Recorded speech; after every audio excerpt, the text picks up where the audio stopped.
Welcome to another episode of Anubhava Beyond the Campus. Today we're going to be talking to Dr. Shilpi Banerjee, an alumna of IIIT Bangalore, where she did her PhD in Education Technology.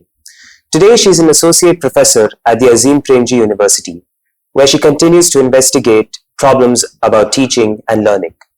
Dr. Banerjee, first of all, thank you so much for taking time out of your busy schedule to come here. Thank you, Sricharan. Thank you for having me here. We're really excited to have you. Let's start by going into your time at IIIT Bangalore. I believe it's a decade, close to coming over a decade since you've graduated. What have been some of your fond memories here? That's an interesting question. So I joined my PhD after a break of 10 years, and in this 10 years I was basically teaching in engineering colleges.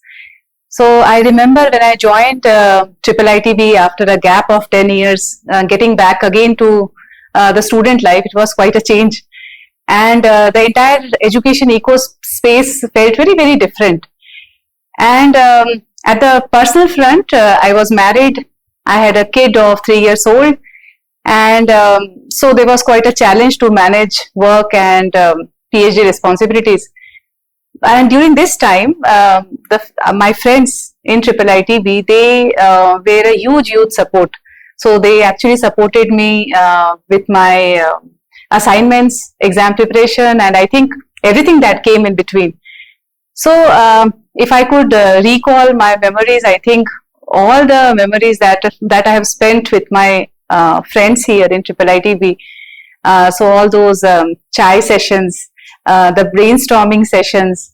Also, we used to celebrate each other's milestones. I think all those memories are very, very close to my heart. That's amazing, ma'am. Yeah. Thank you so much. Let's now dive into your research journey. And as you mentioned, it took quite a bit of learning to come back to the student life, so to say. What exactly motivated you towards that? And what exactly was the spark in that research journey? Yeah. So, just now I said that I came from a teaching background. So, when it came to identifying a problem for my PhD, between teaching and engineering, I realized that I am very, very fond of teaching. And I also felt that there is a difference between knowing engineering and teaching engineering. Because when we are talking about teaching engineering, there is that question how that we are trying to answer, that how students learn, how do we assess students, or how do we teach. So this curiosity to explore the how behind teaching, I think this inspired me to do a PhD in the domain of education. And fortunately, during that time, there was a research project in IIIT Bangalore. And I enrolled under that project, and for my PhD, I developed a prototype for online assessment and evaluation system. It was quite a enriching and learning experience for me. And I remember when I was looking for opportunities after my PhD, I thought that let me consider this place, Azim Premji University. And honestly speaking, when I took up this position in Azim Premji University as a faculty member, it was a very personal kind of a decision, because the university was very close to my house. I will be able to balance my work and home responsibility better. So I joined that place. But when I look back, and now that I have completed 9 years in the university, I think this space has profoundly shaped the way I understand the process of education. And I'm very aware about the ground realities. I'm connected to the field. And also with this understanding, I'm able to propose certain solutions which are feasible, which are also actionable. So overall, this has been a very, very fulfilling experience for me, and a very meaningful one, working in Azim Premji University. Yeah. Thank you, ma'am. So you mentioned that you're aware of the ground reality. Mm-hmm. Is that something that motivated you to work in the social sector? As I know, I think your work is used by the government instead of the attractiveness that the corporate realm offers. Yeah. I think in Azim Premji University, my work revolves around doing some field-based research, uh, consultation with government agencies, and also offering some courses in the domain of assessments. So, for example, if I talk about consultation, I consult various state boards and central boards across the country, like CBSE, ICSE. We all know that board exams are high stakes exam, and there is a lot of stress and anxiety around this exam. So naturally, there are certain questions around this kind of an anxiety, that what causes this anxiety, or are children learning to understand the concepts or just for cracking the exam? Or the third kind of question can be, are we able to design question papers which are assessing the competencies which are close to real world context? So we help and consult various state boards to address these problems, and we try to provide them consultation which is research based and which are very actionable. So basically, the idea is to help them appreciate the importance of assessment reforms. So I think through this kind of a work, now that we know that so many students in India appear for board exams, lakhs and lakhs of students, right? So that way, I think the work which I am doing is able to touch the lives of each of these students. So considering that, I think my work, whatever I am doing, is of carry a great impact. That's amazing to hear. So going on what you talked about, tests, right? So according to you in a recent article, the way we approach education, both students and teachers, is quite narrow. So whether it's approaching our tests or acing a job interview, what would it take for both parties and anybody else in this realm to broaden their perspectives? Because education is beyond just the test or the job interview, or even the subjects that cater towards it. Yeah, I think that's an interesting question, and probably we will have to understand what drives learning.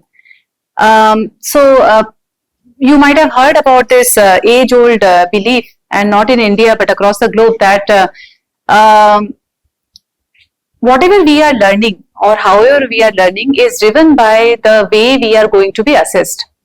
And I think that's a very, very wrong notion. It is actually the opposite that should happen in an ideal situation.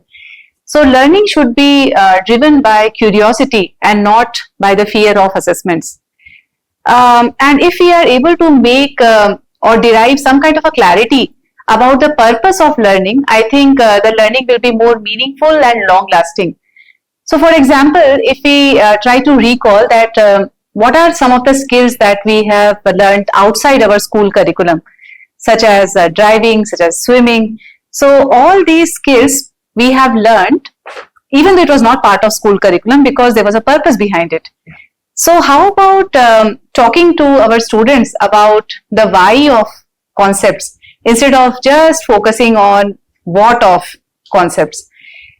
So that way we will be able to provide environment to our students where learning will be driven by curiosity, joy of discovery, and not preparing them for one specific kind of test. After all, education is not about preparing our students for a test, but education, I think it is a preparation for life.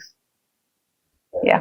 Yes, ma'am. Thank you very much for that. Where do you see the impact of your research currently, and what kind of directions are you excited for in the future? So, as part of Azim Premji University, we try to develop capacities of practitioners.